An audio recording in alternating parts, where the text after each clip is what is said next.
प्रलंबित मागण्यांसाठी बेस्टचे कामगार आक्रमक झालेत। बेस्टच्या कामगारांचा आजपासून बेमुदत संप पुकारण्यात आलाय। मागण्यांची तातडीने दखल न घेतल्यामुळे हा एल्गार पुकारण्यात आलाय। प्रशासनाकडून ठोस निर्णय होत नसल्याचा आरोप यावेळी करण्यात आलाय। प्रलंबित मागण्यांसाठी बेस्ट कामगार आक्रमक झाले असून मागण्यांची तातडीने दखल न घेतल्यामुळे आजपासून बेमुदत संप करण्याचा इशारा कामगारांनी दिला। कामगारांच्या विविध प्रलंबित मागण्यांवर प्रशासनाकडून ठोस निर्णय होत नसल्याचा आरोप करण्यात आलाय। त्यामुळे मागण्यांसाठी आता आंदोलन तीव्र करण्याचा निर्णय कामगारांनी घेतलाय। अनेक वर्षाचा रायगडचा पालकमंत्री पदाचा तिढा सुटलाय। अखेर पालकमंत्री पदाची माळ शिवसेना मंत्री भरत गोगावले यांच्या गळ्यात पडले।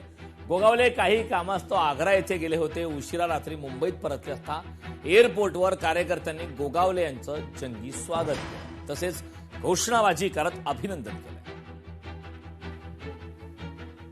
आम्ही समाधानी आहोत की आज आमचे नेते एकनाथ शिंदे साहेब, देवेंद्र फडणवीस साहेब, सुनेत्रा वहिनी यांचे आभार मानतो मी मगाशी सांगितलं।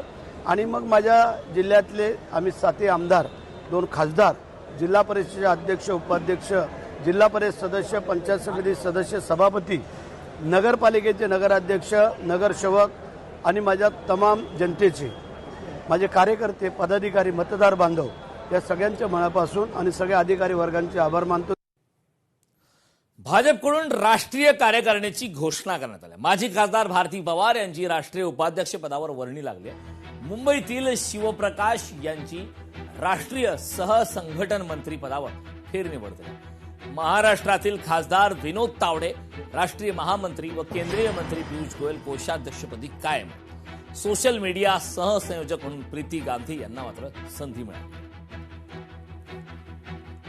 सर्वच नेत्यांच्या मार्गदर्शनाने मी नक्कीच काम करते आहे। मागेही खासदार म्हणून असेल, आरोग्य विभागाचं मंत्री म्हणून काम असेल, वेगवेगळे अनुभव, वेगवेगळ्या राज्यातले प्रवास, संघटनात्मक दृष्टीने केलेलं काम, या बाबतीत नक्कीच आपण म्हणालात तसं मोठी जबाबदारी आहे। आणि नक्कीच त्यांनी हा विश्वास टाकला, त्या विश्वासाला नक्कीच त्या माध्यमातून मी अनेक ठिकाणी राज्यातले जसे प्रवास केले, आताही पुढे त्याच माध्यमातून काम करेल। लोकशाही मराठी ऐका, पहा, जागरूक रहा।